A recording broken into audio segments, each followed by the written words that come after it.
নদীর মধ্যে বোট চালানো হচ্ছে না লেকের মধ্যে, এটা তো নদী না।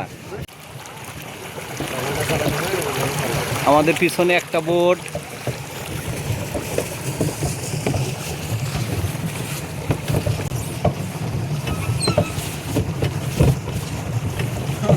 কিন্তু পানি বাদে কম, তাই না? আরো জোরে বাঁধলে জোরে যাইতো।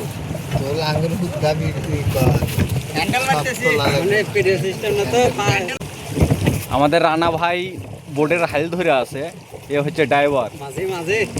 আর এই যে এটা হচ্ছে ফ্যান, এই দুইটা হচ্ছে ফ্যান পাকা, যে পাখা ঘুরাইলে নৌকা যায়, কিন্তু নৌকা খুব দ্রুত গতিতে যাচ্ছে না, কারণ স্রোতের বিপরীতে একটু সমস্যাই, কারণ নদীতে প্রচুর স্রোত, এটা হচ্ছে পাহাড়ি নদী তো, উজানের পানিগুলো নেমে আসতেছে, এই জন্য স্রোতের বিপরীতে একটু কষ্টই হচ্ছে।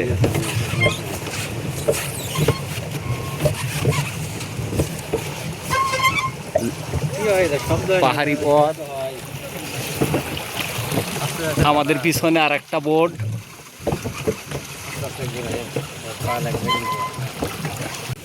তো আধা ঘন্টার জন্য আমরা এই বোটটা ভাড়া নিছি আর কি। আধা ঘন্টায় 5,000 টাকা না, আধা ঘন্টায় 100 টাকা। ভুল ইনফরমেশন মানুষকে না দেওয়াই ভালো। এটা আমরা আছি গজনি, শেরপুরের গজনিতে। এখানে একটা লেক আছে, লেকের মধ্যে আসলে আমরা বোট চালাচ্ছি, বোটে একটু সময় দিচ্ছি।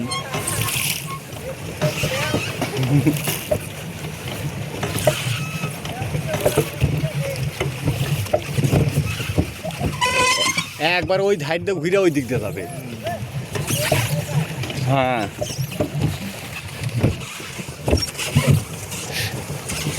দুই পাশে বন আর মাঝখানে একটা লেক, দেখেন বন, আর এটা হচ্ছে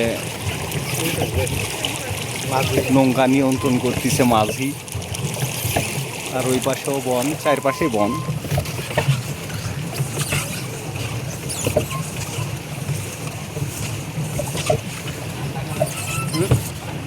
তবে আমার কাছে মনে হয় যে এটা তাদের জন্যই প্রযোজ্য, যাদের অতিরিক্ত মেদ আছে, মেয়েদের জন্য এই বোটটা চালানো আমার মনে হয় সবচেয়ে উপযুক্ত। কারণ টাকা দিয়ে বোট ভাড়া দিয়ে যদি পা দিয়ে ঘুরাইতে হয়, পায়ের যে ক্যালসিয়ামটা খরচ হচ্ছে, এটাও তো একটা লস।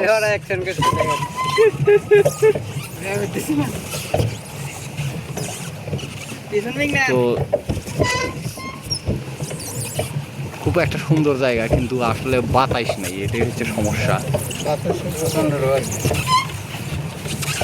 জায়গাটা অনেক সুন্দর, তো আপনারা আসলে এই বোট চালাইতে পারবেন।